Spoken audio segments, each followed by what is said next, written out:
ಬರ್ತಾ ಇದೆ, ಇವತ್ತಿಗೆ ನಾಳೆಗೆ ಅಥವಾ ಇವತ್ತು ಕೊಡ್ತಾರೆ.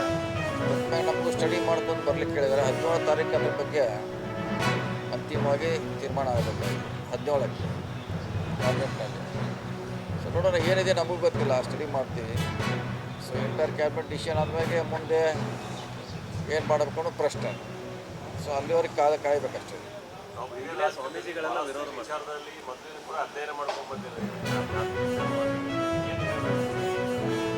ನಾನು ನೋಡಿ, ಅದು ಆಗೋದು ಭಾಳ ಅವಶ್ಯಕತೆ ಇದೆ. ಈಗಾಗಲೇ ಡಿ ಸಿ ಎಮ್ ಅವ್ರು ಹೇಳಿದ್ರು, ಅದು ಎದಕ್ಕೆ ಮಾಡ್ತಾ ಇದೆ ಅಂದರೆ ಅವರು ಪ್ರಗತಿಗಾಗಿ ಮಾಡ್ತಾ ಇದ್ದೀವಿ, ಅವ್ರ ಬಗ್ಗೆ ಸ್ಕೀಮ್ ಮಾಡಲಿಕ್ಕೆ ಮಾಡ್ತಾ ಇದ್ದೀವಿ. ಸೊ ಅಷ್ಟಕ್ಕೆ ಸೀಮಿತವಾಗಿದೆ.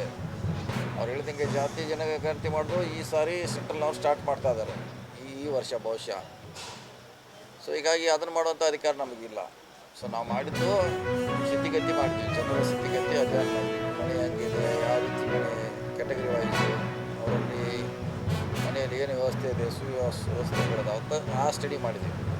ಅದರ ಮಂಡನೆ ಮಾಡಿದ್ದೀವಿ ಹೊರತಾಗಿ ಅದರಾಗಿ ಯೂಸ್ ಮಾಡೋದು ಅವಶ್ಯಕತೆ ಇಲ್ಲ. ಮತ್ತು ಈಗಾಗಲೇ ಏನಂತೇನು ಸರ್ಕಾರ ಒಪ್ಕೊಂಡಿಲ್ಲ, ಈಗೇನು ಒಪ್ಕೊಂಡಿಲ್ಲ.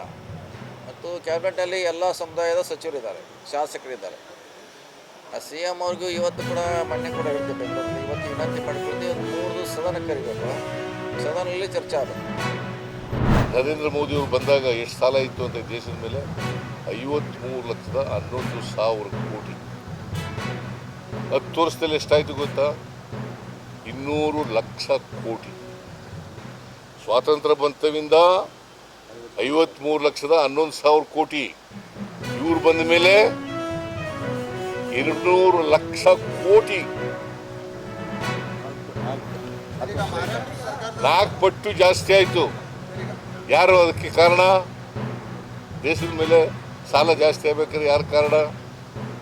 ನರೇಂದ್ರ ಮೋದಿಜಿ. ನೀವು ಅದನ್ನು ಹೇಳೋದೇ ಇಲ್ಲ, ನಿಮಗೆ ಗೊತ್ತೂ ಇಲ್ಲ, ಪಾಪ ಹೇಳಕ್ಕೂ ಹೋಗಲ್ಲ.